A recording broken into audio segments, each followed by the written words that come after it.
ಎಲ್ರಿಗೂ ನಮಸ್ಕಾರ.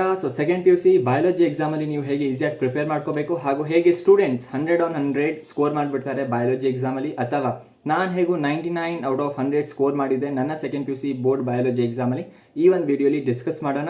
So basically ನೀವು ಇನ್ನು second P U C biology important questions ಹುಡುಕ್ತಿದ್ರೆ ಈ ಒಂದು ಪರ್ಟಿಕ್ಯುಲರ್ ವಿಡಿಯೋಲಿ ಹೋಗಿ ನಿಮಗೊಂದು PDF ಸಿಗುತ್ತೆ. ಆ PDF ನ ಡೌನ್ಲೋಡ್ ಮಾಡ್ಕೊಳ್ಳಿ. ಸೊ ಆ PDF ಅಲ್ಲಿ ಕ್ವಶನ್ಸ್ ವಿತ್ ಆನ್ಸರ್ಸ್ ಮೆನ್ಷನ್ ಆಗಿರುತ್ತೆ, so that you can easily prepare for your board exam. So video start ಮಾಡೋಕ್ಕಿಂತ ಮುಂಚೆ ನೀವು ಈ ಚಾನಲ್ನ ಸಬ್ಸ್ಕ್ರೈಬ್ ಮಾಡಿಲ್ಲ ಅಂದರೆ ಸಬ್ಸ್ಕ್ರೈಬ್ ಮಾಡ್ಕೊಂಬಿಡಿ, so that you don't miss out the upcoming notifications. So basically ಬಯಾಲಜಿಯಲ್ಲಿ ಸ್ಕೋರ್ ಮಾಡೋದು ಬಹಳ ಕಷ್ಟದಂಥದ್ದೇನಿಲ್ಲ. You can easily prepare and you can easily score 100/100 in biology exam. ನಿಮಗೆ ಕೆಲವೊಂದು ಟಿಪ್ಸ್ ಆ್ಯಂಡ್ ಟ್ರಿಕ್ಸ್ ಗೊತ್ತಿದೆ ಸಾಕು, ಯಾವ್ಯಾವ ಟೆಕ್ನಿಕ್ಸ್ನ ನೀವು ಯೂಸ್ ಮಾಡಬೇಕಾಗಿರುತ್ತೆ. ಹಾಗೂ ಅದು ಹೇಳ್ತಾರಲ್ವ, you should do smart work rather than hard work. So ಅದ್ರ ಬಗ್ಗೆ ಈ ಒಂದು ವಿಡಿಯೋ ಆಗಿರುತ್ತೆ. ನಿಮಗೆ ಒಂದು ಟಿಪ್ಸ್ ಹೇಳೋಕ್ಕೆ ಟ್ರೈ ಮಾಡ್ತೀನಿ. So yes, let's get started with the video. So this is a scheme of valuation last year March 2023 biology board exam scheme of valuation. ಯಾಕೆ ನಾನು ಈ ಸ್ಕೀಮ್ ಆಫ್ ವ್ಯಾಲ್ಯೂಯೇಷನ್ ತಗೊಂಡೆ ಅಂದ್ರೆ ಈ ಒಂದು scheme of valuation questions with answers mention ಆಗಿರೋದ್ರಿಂದ, ಮತ್ತೆ ಯಾವ್ಯಾವ ಪಾಯಿಂಟ್ಸ್ ಗೆ ಸ್ಕೀಮ್ ಆಫ್ ವ್ಯಾಲ್ಯೂಯೇಷನ್ ಅಲ್ಲಿ ಮಾರ್ಕ್ಸ್ ಕೊಡ್ತಾರೆ, ಓಕೆನಾ, ಒಂದು ರೂಲ್ಸ್ ಇರುತ್ತೆ ಯಾವ ಪಾಯಿಂಟ್ಸ್ ಗೆ ಮಾರ್ಕ್ಸ್ ಸಿಗ್ಬೇಕಂತ. ಸೊ ಅದ್ರ ಬಗ್ಗೆ ನಿಮ್ಗೆ ತಿಳಿಸ್ಕೊಡ್ತೀನಿ. ಹಾಗೂ ಈ ಒಂದು ವಿಡಿಯೋಲಿ ನೀವು last year question paper solve ಮಾಡ್ದಂಗೆ ಇರುತ್ತೆ. ಸೊ ಈ ಯಾವುದೇ ಪಾರ್ಟ್ ನ ಮಿಸ್ ಮಾಡಕ್ ಹೋಗ್ಬೇಡಿ, ಓಕೆನಾ, ಸ್ಕಿಪ್ ಮಾಡಕ್ ಹೋಗ್ಬೇಡಿ ವಿಡಿಯೋನ. ಸೊ ಕಂಪ್ಲೀಟ್ ಆಗಿ ನೋಡಿ. Yes, with regarding to part A ಕಡೆ ನೀವು ನೋಡ್ತಾ ಹೋದ್ರೆ MCQs ಬರುತ್ತೆ. ಆಬ್ವಿಯಸ್ಲಿ ಪಾರ್ಟ್ ಎ ಅಲ್ಲಿ MCQs ನಿಮ್ಮ NCERT line to line in the questions. ಅಕಸ್ಮಾತ್ ನೀವು NCERT ಲೈನ್ ಟು ಲೈನ್ ಓದಿದ್ರೆ ಮಾತ್ರ ಈ ಒಂದು 15/15 ನೀವು ಈಸಿಯಾಗಿ ಸ್ಕೋರ್ ಮಾಡ್ಬೋದು. ಸೊ ಬೇಸಿಕಲಿ ನೀವು ಬರೀ PYQs ಓದ್ಕೊಂಡು ಹೋಗಿದ್ರೆ ಈ ಒಂದು MCQs ಪಾರ್ಟ್ ಅಲ್ಲಿ ನೀವು ಸ್ಟ್ರಗಲ್ ಮಾಡ್ಬೇಕಾಗಿರುತ್ತೆ. ಯಾಕಂದ್ರೆ ಕೆಲವೊಂದು ಕ್ವಶನ್ಸ್ ಲೈನ್ ಟು ಲೈನ್ ಕೊಡ್ತಾರೆ, ಮತ್ತೆ ಕೆಲವೊಂದು ನ್ಯೂ ಕ್ವಶನ್ಸ್ ಇವರು ಇನ್ಕ್ಲೂಡ್ ಮಾಡ್ತಾರೆ. ಸೊ ಬೇಸಿಕಲಿ ನಾನ್ ಎಲ್ಲಿ ಲಾಸ್ಟ್ ಇಯರ್ 1 ಮಾರ್ಕ್ಸ್ ಕಳ್ಕೊಂಡೆ ಅಂದ್ರೆ, so it was about a scientist name ಕೇಳಿದ್ರು ಇವರು. So I couldn't recall the exact name. Although ನಾನು ಎಲ್ಲ ಕ್ವಶನ್ಸ್ ಕರೆಕ್ಟ್ ಇತ್ತು, ಬಟ್ MCQs ಅಲ್ಲಿ 1 ಮಾರ್ಕ್ಸ್ ಹೋಗಿರೋದ್ರಿಂದ I score 99.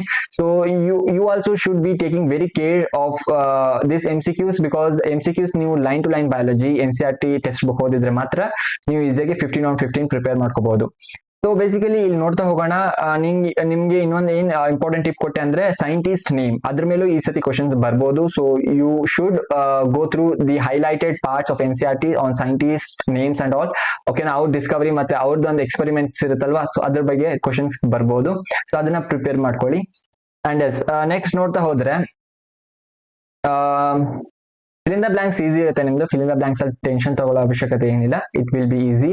And part B start ಮಾಡೋಕ್ಕಿಂತ ಮುಂಚೆ ಇನ್ನೊಂದು ಸ್ಪೆಷಲ್ ಪಾಯಿಂಟ್ ನಾನು ನಿಮ್ಗೆ ಏನ್ ಹೇಳಕ್ ಇಷ್ಟಪಡ್ತೀನಿ ಅಂದ್ರೆ, so always be aware of diagram. ಇಲ್ಲಿ ನೋಡಿ ಇವ್ರು ಸ್ಟಾರ್ಟಿಂಗ್ ಅಲ್ಲೇ ಮೆನ್ಷನ್ ಮಾಡಿದ್ದಾರೆ, not unlabelled and incorrectly labelled diagrams attract any marks. So ನೀವು ಇನ್ಕರೆಕ್ಟ್ ಆಗಿ ಲೇಬಲ್ ಮಾಡಿದ್ರೆ ನೀವು ಡಯಾಗ್ರಾಮ್ ತುಂಬಾ ಚೆನ್ನಾಗಿ ಬಿಡಿಸಿರ್ತೀರ, ಓಕೆನಾ, ಬಟ್ ಇನ್ಕರೆಕ್ಟ್ ಲೇಬಲಿಂಗ್ ಇದ್ರೆ ಯಾವುದೇ ಮಾರ್ಕ್ಸ್ ನಿಮ್ಗೆ ಸಿಗಲ್ಲ. ಲೇಬಲಿಂಗ್ ನಿಮ್ದು ಇನ್ಕರೆಕ್ಟ್ ಇದ್ರೆ ವ್ಯಾಲ್ಯೂಟೀಸ್ ನಿಮ್ಗೆ ಯಾವುದೇ ಮಾರ್ಕ್ಸ್ ಅಲಾಟ್ ಮಾಡಲ್ಲ. But in the other case ನಿಮ್ಮ ಡಯಾಗ್ರಾಮ್ 90% ಅಥವಾ 85% ಕರೆಕ್ಟ್ ಇದ್ರೆ, ಅಥವಾ ಸ್ವಲ್ಪ ಅಷ್ಟೊಂದು ಚೆನ್ನಾಗಿಲ್ಲ ಬಟ್ 90% ಓಕೆ ಪ್ರಾಪರ್ ಆಗಿದೆ, ಅಂಡ್ ನಿಮ್ಮ ಲೇಬಲಿಂಗ್ ಇರುತ್ತಲ್ವ ಅದು ಫುಲ್ ಕರೆಕ್ಟ್ ಆಗಿದ್ರೆ ಅವ್ರು ಈಸಿಯಾಗಿ ನಿಮ್ಗೆ ಫುಲ್ ಮಾರ್ಕ್ಸ್ ಕೊಟ್ಬಿಡ್ತಾರೆ. So be aware of these diagrams, ಓಕೆನಾ. ಅಂಡ್ ಇನ್ನೊಂದು ಪಾಯಿಂಟ್ ಏನಂದ್ರೆ, ಡಯಾಗ್ರಾಮ್ ನೀವು ಬಿಡಿಸ್ತೀರಲ್ವಾ, ಡಯಾಗ್ರಾಮ್ ಬಿಡಿಸಿದಾಗ ನಮ್ಮ ಟೀಚರ್ಸ್ ನಮ್ಗೆ ಏನ್ ಸಜೆಷನ್ಸ್ ಕೊಟ್ರು ಅಂದ್ರೆ, ಲೇಬಲಿಂಗ್ ಮಾಡ್ತೀರಲ್ಲ ನೀವು, ಸೊ ಲೇಬಲಿಂಗ್ ಮಾಡುವಾಗ ಇಲ್ಲಿ ನೋಡಿ ತೋರಿಸ್ತೀನಿ ನಿಮ್ಗೆ, ಇಲ್ಲೆಲ್ಲೋ ಇರುತ್ತೆ. ಎಸ್, ಈ ಒಂದು ಪರ್ಟಿಕ್ಯುಲರ್ ಡಯಾಗ್ರಾಮ್ ತಗೊಳ್ಳಿ. ಇಲ್ಲಿ ಲೇಬಲಿಂಗ್ ಅಲ್ಲಿ ಇವರು ಮೆನ್ಷನ್ ಮಾಡಿದ್ದಾರೆ ಸ್ಮಾಲ್ ಕರ್ಸಿವ್ ರೈಟಿಂಗ್ ಅಲ್ಲಿ ಇದೆ, ಬಟ್ ನೀವು ಇಟ್ ಈಸ್ ಆಲ್ವೇಸ್ ರೆಕಮೆಂಡೆಡ್ ನೀವು ಕ್ಯಾಪಿಟಲ್ ಅಲ್ಲೇ ನೀವು ಲೇಬಲಿಂಗ್ ಮಾಡಿ. ಯಾಕಂದ್ರೆ ಕೆಲವೊಬ್ರು ಹ್ಯಾಂಡ್ ರೈಟಿಂಗ್ ಬೇರೆ ತರ ಇರುತ್ತೆ. So it makes difficult to the valuator to understand your handwriting while coming to the labelling part. So it is recommended ನೀವು ಡಯಾಗ್ರಾಮ್ಸ್ ಅಲ್ಲಿ ಏನ್ ಲೇಬಲಿಂಗ್ ಮಾಡ್ತೀರಾ ಅದನ್ನ ನೀವು ಕ್ಯಾಪ್ಸ್ ಅಲ್ಲಿ ಮಾಡಿ, so that it gives plus point to your diagram. And ಇಲ್ಲಿ ನೋಡಿ half marks for each labelling ಇರುತ್ತೆ, ಓಕೆನಾ. ನೀವು ಎಲ್ಲ ಲೇಬಲ್ ಮಾಡಿದ್ರೆ ಮಾತ್ರ ನಿಮ್ಗೆ ಕಂಪ್ಲೀಟ್ ಮಾರ್ಕ್ಸ್ ಸಿಗುತ್ತೆ. ಅಕಸ್ಮಾತ್ ನಿಮ್ಗೆ 1 ಅಥವಾ 2 ಲೇಬಲಿಂಗ್ಸ್ ಯಾವ್ದು ತಪ್ಪಿದ್ರು ನಿಮ್ಗೆ 1 ಮಾರ್ಕ್ಸ್ ಇಲ್ಲಿ ಲೂಸ್ ಮಾಡ್ಕೋಬೇಕಾಗಿರುತ್ತೆ. So be aware of this labelling part and the diagram part. Basically ನೀವು ಡಯಾಗ್ರಾಮು ಪೆನ್ಸಿಲ್ ಅಥವಾ ಪೆನ್ ಅಲ್ಲಿ ಬಿಡಿಸಬಹುದು, but it is recommended you do it with pencil only. ಯಾಕಂದ್ರೆ ಯಾವ್ದಾದ್ರು ಮಿಸ್ಟೇಕ್ ಆದ್ರೆ ನೀವು ಈಸಿಯಾಗಿ ಅದನ್ನ ರೀಕರೆಕ್ಟ್ ಮಾಡಬಹುದು. ಸೊ ನೆಕ್ಸ್ಟ್ ಪಾರ್ಟ್ ಬಿ ಕಡೆ ಬರ್ತಾ ಹೋಗೋಣ. ನೋಡಿ, ವಾಟ್ ಆರ್ hermaphrodites ಅಂತ ಕೇಳಿದ್ರು. Mention one example. So animals that possess both male and female reproductive organs are called hermaphrodites. So earthworm ಯಾವುದೇ ಒಂದು ಎಕ್ಸಾಂಪಲ್ ಮೆನ್ಷನ್ ಮಾಡಿದ್ರೆ ಸಾಕು. ನೋಡಿ ಇಲ್ಲಿ ಬ್ರಾಕೆಟ್ಸ್ ಅಲ್ಲಿ ಹಾಕಿದ್ದಾರೆ, any one example. So basically ಇವೆಲ್ಲ NCERT examples. You stick on to the NCERT part, ಯಾಕಂದ್ರೆ NCERT ಬಿಟ್ಟು ನೀವು ಬೇರೆ ಎಲ್ಲ ಎಕ್ಸಾಂಪಲ್ಸ್ ಕೊಡಕ್ ಹೋಗ್ಬೇಡಿ, ಓಕೆನಾ. So NCERT is valid here. And distinguish between menstrual cycle and oestrus cycle ಕೇಳಿದ್ರು. ಸೊ ನೀವು ಈ ತರನು ಬರಿಬಹುದು, ಬಟ್ ಇನ್ನೊಂದು ಏನ್ ಬೆಟರ್ ವೇ ಅಂದ್ರೆ ನೀವು ಈ ತರ ರೆಕ್ಟಾಂಗುಲರ್ ಬಾಕ್ಸ್ ಹಾಕ್ಬಿಡಿ, ಓಕೆನಾ. ರೆಕ್ಟಾಂಗುಲರ್ ಬಾಕ್ಸ್ ಹಾಕಿ one side menstrual cycle and one side oestrus cycle, basically ನೀವು ಏನ್ ಡಿಫ್ರೆನ್ಶಿಯೇಟ್ ಮಾಡ್ತೀರಲ್ವಾ, ಸೊ ಆ ತರ ಮಧ್ಯದಲ್ಲಿ ಒಂದು ಲೈನ್ ಹಾಕಿ ಎರಡು ಬಾಕ್ಸಸ್ ಅಲ್ಲೂ ಸೊ ವ್ಯಾಲಿಡ್ ಪಾಯಿಂಟ್ಸ್ ಬರೆದ್ರೆ ಮಾರ್ಕ್ಸ್ ಕೊಡ್ತಾರೆ. ಅಂಡ್ ದಟ್ ಲುಕ್ಸ್ ಗುಡ್, ಓಕೆನಾ. ನಿಮ್ಮ ಪ್ರೆಸೆಂಟೇಷನ್ ಏನಿರುತ್ತೆ ಪೇಪರ್ದು, so that is even better if you do this with a rectangular box ಅಲ್ಲಿ ನೀವು ಆನ್ಸರ್ ಮಾಡಿದ್ರೆ ಬೆಸ್ಟ್. ಸೊ ನೆಕ್ಸ್ಟ್ ನೋಡಿ, mention the 4 symptoms of down syndromes ಅಂತ ಕೇಳಿದ್ರು.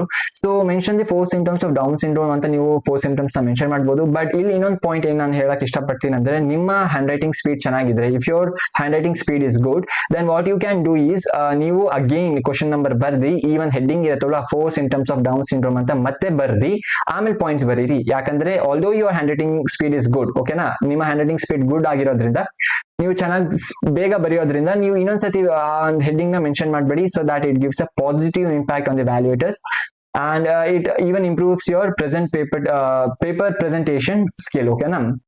ಅಂಡ್ ನೆಕ್ಸ್ಟ್ ನೋಡ್ತಾ ಹೋಗೋಣ ಇವೆಲ್ಲ ಕ್ವಶನ್ಸ್. ಬೇಸಿಕಲಿ ಈವನ್ ಕ್ವಶನ್ ಹೊಸದಾಗಿರ್ತಕ್ಕಂಥದ್ದು. ಅಂಡ್ ಇಲ್ಲಿ ನೋಡಿ, write two basic amino acid residues which are rich in histones. So mark 1 mark each ಅಂತ. ಸೊ ಇದು ಒಂದು ಇಂಪಾರ್ಟೆಂಟ್ PYQ, ಓಕೆನಾ. ನೀವು PYQs ನೋಡಿದ್ರೆ ಇವೆಲ್ಲ ಸ್ಟ್ಯಾಂಡರ್ಡ್ ಕ್ವಶನ್ಸ್ ಆಗಿರುತ್ತೆ. Next geitonogamy and xenogamy differentiate, again ನೀವು ಈ ತರ ಪಾಯಿಂಟ್ಸ್ ಅಲ್ಲೂ ಬರಿಬಹುದು, ಅಥವಾ ಈ ತರ ರೆಕ್ಟಾಂಗುಲರ್ ಬಾಕ್ಸ್ ಹಾಕಿ ಅದರಲ್ಲೂ ಡಿಫ್ರೆನ್ಶಿಯೇಟ್ ಮಾಡಬಹುದು. Okay, it is up to you. But present paper ನೀವು ಪ್ರೆಸೆಂಟ್ ಮಾಡೋ ಒಂದು ಸ್ಕಿಲ್ ಅಲ್ಲಿ ನೀವು ಚೆನ್ನಾಗಿ ಪೇಪರ್ ಪ್ರೆಸೆಂಟ್ ಮಾಡಿದ್ರೆ ಅವಾಗ ಒಂದು ಪಾಸಿಟಿವ್ ಇಂಪ್ಯಾಕ್ಟ್ ಇರುತ್ತೆ, ಪಾಸಿಟಿವ್ ಎನ್ವಿರಾನ್ಮೆಂಟ್ ಇರುತ್ತೆ. ಸೊ ವ್ಯಾಲ್ಯೂಯೇಟ್ ಮಾಡುವಾಗ ಪೇಪರ್ಸ್ ಈಸಿಯಾಗಿ ಒಂದು ಗುಡ್ ಫ್ಲೋ ಅಲ್ಲಿ ಹೋಗ್ತಾರೆ ವ್ಯಾಲ್ಯೂಯೇಟರ್ಸ್.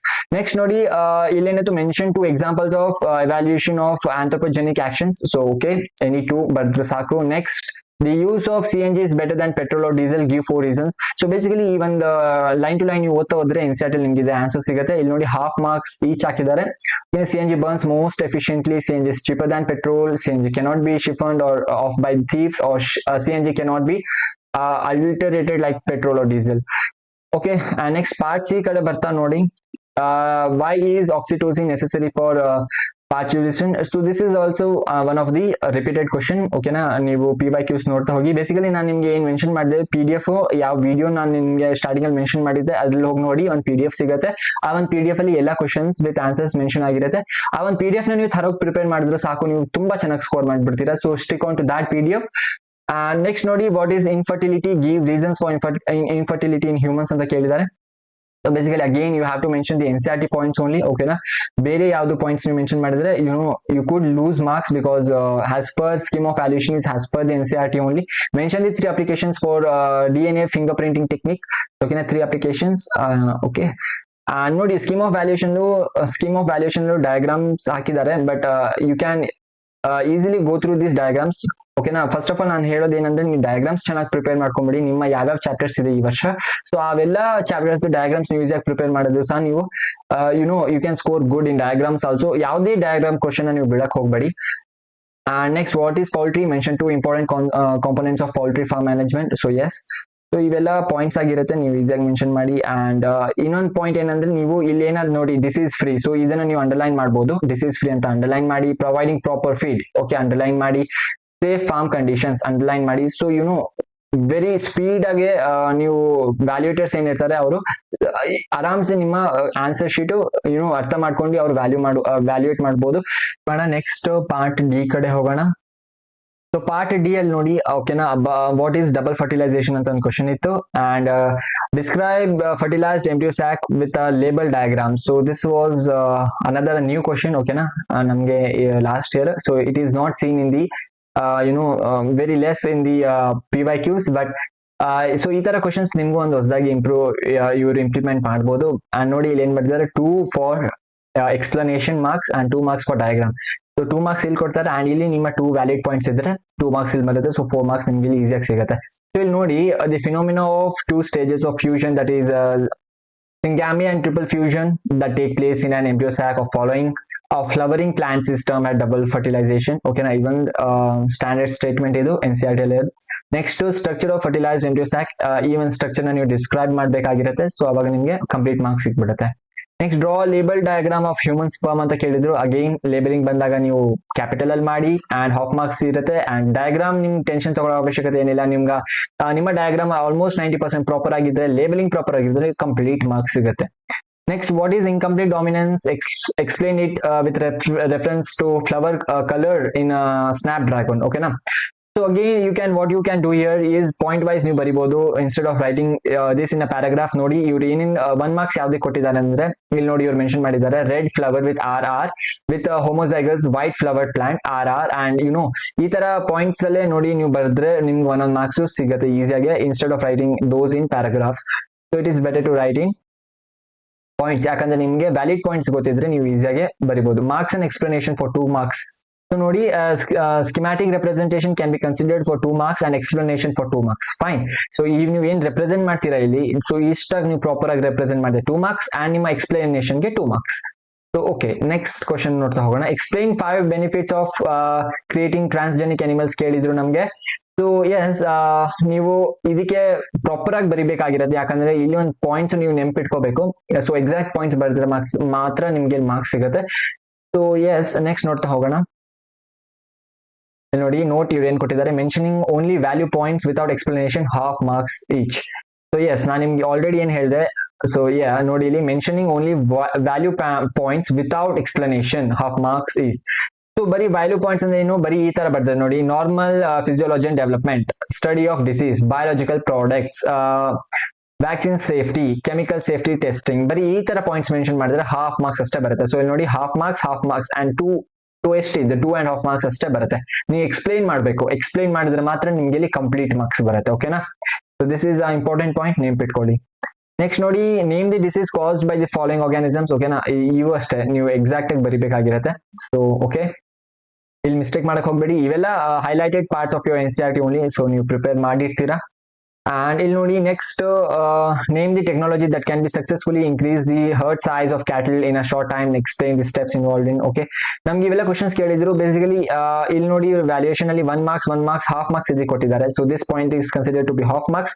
ಸೊ ಬೇಸಿಕಲಿ ಏನಾಗುತ್ತೆ ಅಂದ್ರೆ, ನೀವು ಕೆಲವೊಂದ್ಸತಿ ಒಂದ್ ಪಾಯಿಂಟ್ ಮರ್ತೋಗ್ಬಿಟ್ರೆ ಅವರು ಕಂಪ್ಲೀಟ್ ಮಾರ್ಕ್ಸ್ ಕೊಡಕ್ಕೂ ಆಗಲ್ಲ, ಯಾಕಂದ್ರೆ scheme of valuation they have to valuate the question papers, answer sheets, and valuation ಪ್ರಕಾರ ನಿಮ್ಗೆ ಆ ಪಾಯಿಂಟ್ ಒಂದು ಸ್ಪೆಸಿಫಿಕ್ ಪಾಯಿಂಟ್ ಮೆನ್ಷನ್ ಮಾಡಿಲ್ಲ ಅಂದ್ರೆ ನೀವು ನಿಮ್ಮ ಆನ್ಸರ್ ಶೀಟ್ ಅಲ್ಲಿ ಅವರು ಮಾರ್ಕ್ಸ್ ಕೊಡಲ್ಲ.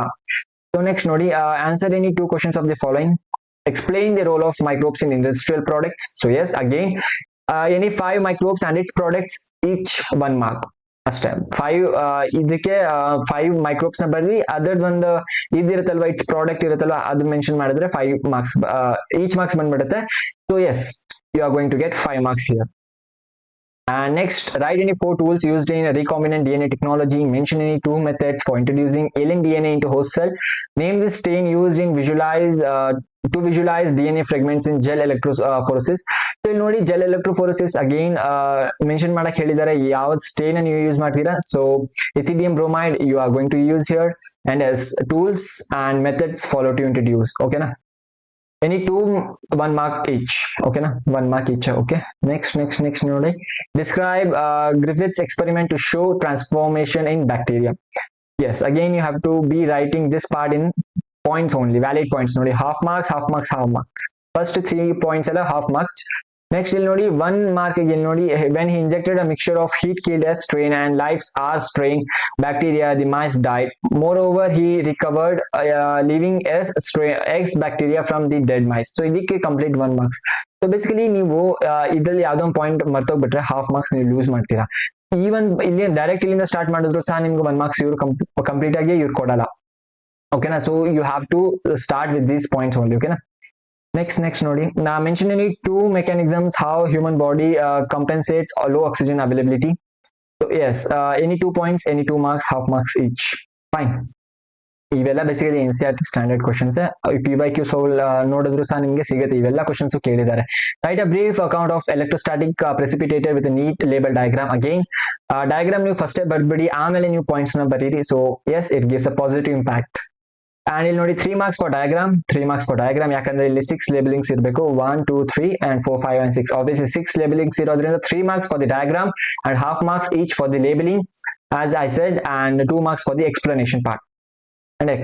So this is all about the last year paper. ಓಕೆನಾ, ಇದನ್ನ ನೀವು ಈಸಿಯಾಗಿ ಪ್ರಿಪೇರ್ ಮಾಡಿರ್ತೀರ ಅಂತ ಅನ್ಕೊಂಡಿರ್ತೀನಿ. ಅಂಡ್ ಎಸ್, ನೀವು ಬೇರೆ PYQs ನ ಸಾಲ್ವ್ ಮಾಡಿ. ಬೇಸಿಕಲಿ ನಾನು PDF ಹೇಳಿದ್ನಲ್ವಾ, ಅದ್ರಲ್ಲಿ ಹೋಗಿ ನೋಡಿದ್ರೆ ನಿಮ್ಗೆಲ್ಲ PYQs ವಿತ್ ಆನ್ಸರ್ ಸಿಗುತ್ತೆ. So yes, all the best for your biology exam and prepare well and be confident and you will score good marks. So ಸಿಗೋಣ ನೆಕ್ಸ್ಟ್ ವಿಡಿಯೋಲಿ. Thank you.